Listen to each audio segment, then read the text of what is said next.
Sebelum menyaksikan tayangan ini, jangan lupa untuk like, subscribe, dan nyalakan tombol loncengnya. Assalamualaikum warahmatullahi wabarakatuh. Perkenalkan, nama saya Suci. Salam kenal untuk teman-teman semua yang sedang mendengarkan. Saya ingin bercerita tentang pengalaman horor saya. Saya ingat waktu itu tanggal 2 Oktober tahun 2008. Saat itu saya masih duduk di kelas 2 SMP. Waktu itu masih dalam suasana Hari Raya Idul Fitri, tepatnya hari raya kedua. Pagi itu saya diajak oleh orang tua saya dan kakak saya untuk bersilaturahmi berkunjung ke rumah saudara yang berada di suatu desa. Ya, seperti biasa kami bersilaturahmi berkunjung dari rumah ke rumah, dan rumah terakhir yang kita kunjungi adalah rumah sesepuh dari keluarga. Saya masih ingat betul,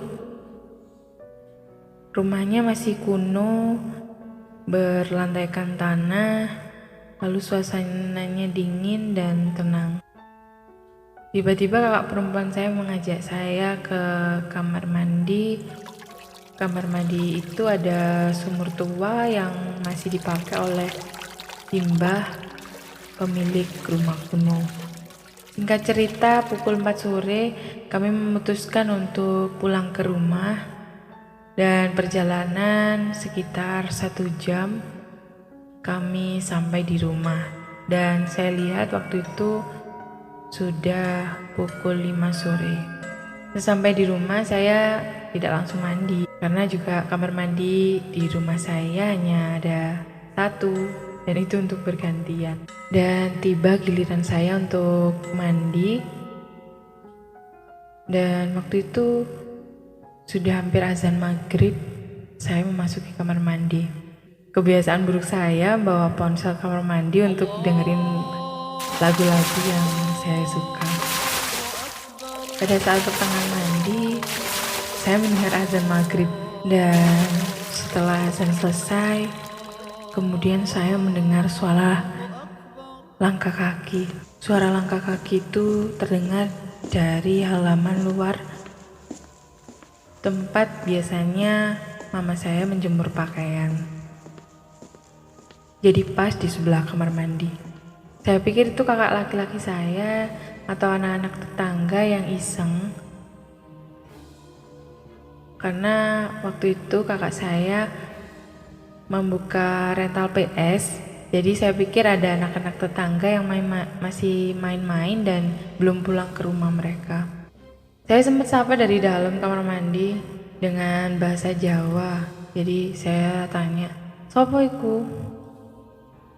Dalam bahasa Indonesia artinya siapa itu, tapi tidak ada jawaban.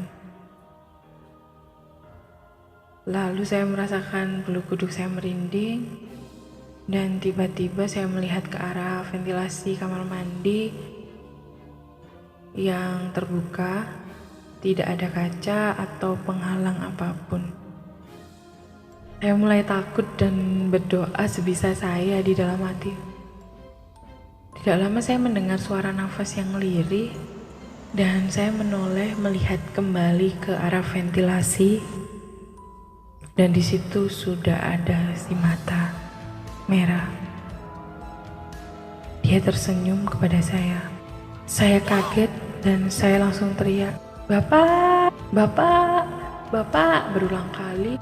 Dan saya mendengar kakak saya berlari, kakak ipar saya menghampiri di luar kamar mandi dan bertanya, "Ono apa, Nduk?" Yang artinya bahasa Indonesianya itu ada apa, Nduk? Nduk itu panggilan sayang untuk perempuan atau adik atau saudara perempuan di Jawa, jadi panggilannya Nduk.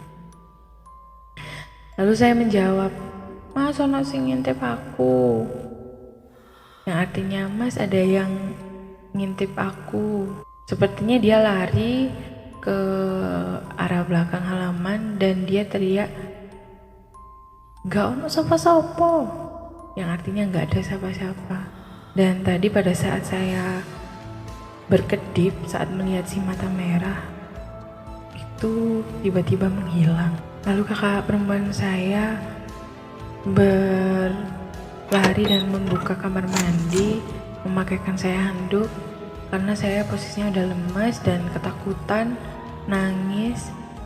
Juga dalam hati saya dan pikiran saya masih berpikir, siapa ya tadi ya yang mengintip saya, kenapa matanya merah dan tersenyum pada saya. Lalu bapak saya menghampiri dan bertanya, "Ono apa toh, Nduk?" Sampai gemeteran nangis, yang artinya ada apa toh?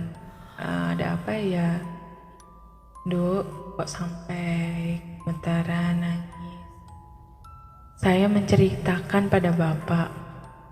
Lalu bapak menjawab, "Ojo wedi, Nduk. Iku mungkin gendruwo sing biasane lewat." Bapak memang ada keturunan dari eyang dan mungkin saya pun juga dan bisa melihat hal-hal gaib di luar sana. Dan sejak saat itu saya memutuskan untuk tidak mandi saat menjelang maghrib ataupun saat azan maghrib. Itu hikmah yang bisa saya ambil, karena memang mungkin juga untuk kesehatan kita juga nggak baik ya untuk mandi malam atau sepulang kerja. Biasanya saya mandi dengan air hangat. Mungkin sekian dulu dari cerita dari saya, dan kapan-kapan kita bisa lanjut lagi cerita-cerita yang lain. Terima kasih teman-teman yang udah dengerin. Wassalamualaikum warahmatullahi wabarakatuh.